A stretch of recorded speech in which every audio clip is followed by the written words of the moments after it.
La brouille diplomatique entre Bamako et Alger est désormais officielle. Les deux pays ont décidé ce vendredi de rappeler leurs ambassadeurs respectifs en poste pour consultation. C'est l'Algérie qui, la première à rappeler son ambassadeur, le Mali, a appliqué la réciprocité quelques heures plus tard. Les relations sont tendues entre les deux voisins depuis quelques jours.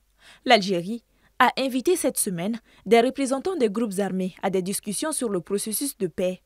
Au même moment, l'imam Mahmoud Dicko, qui entretient des relations difficiles avec les autorités de la transition, a été reçu par le président algérien. Le 20 décembre, le chef de la diplomatie malienne a donc convoqué l'ambassadeur d'Algérie au Mali pour protester contre des actes inamicaux. Dans la foulée, l'Algérie a aussi appliqué la réciprocité en convoquant l'ambassadeur du Mali, mais les termes employés à l'issue de cette rencontre étaient moins véhéments.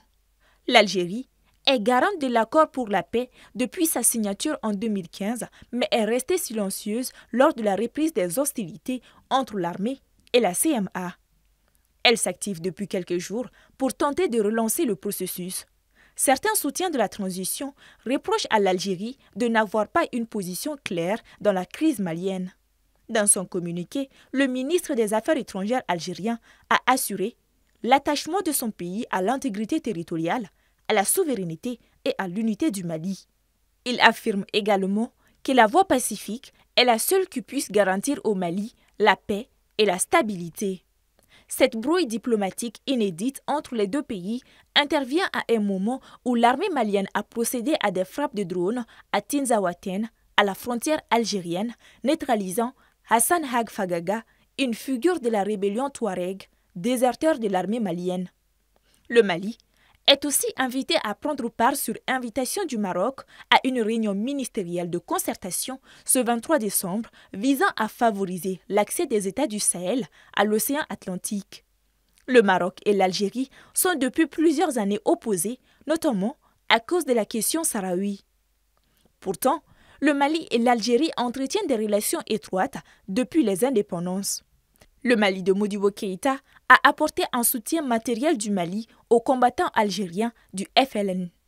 En lutte pour leur indépendance, selon un site dédié au premier président du Mali, Ahmed Ben Bella et Abdelaziz Bouteflika d'Algérie sont aussi reçus à Bamako. L'Algérie s'est aussi pesée en garante de plusieurs accords devant mettre fin aux nombreuses rébellions au Mali, mais tous ces accords connaissent la même fin. Le 6 janvier 1991, les représentants maliens et ceux de la rébellion dirigée par Yad Agali signent sous médiation algérienne les accords de Tamaracé, visant à mettre un terme à la rébellion Touareg de 1990 à 1991.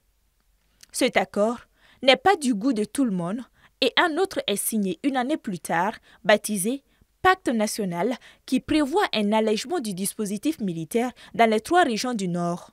Le 4 juillet 2006, sont signés les accords d'Alger pour la restauration de la paix, de la sécurité et du développement dans la région de Kidal. Ils font suite à la rébellion Touareg de 2006 à Kidal et à Ménaka. En 2015, l'accord pour la paix et la réconciliation issu du processus d'Alger est signé entre le gouvernement et les groupes rebelles pour mettre fin à la rébellion lancée en 2012.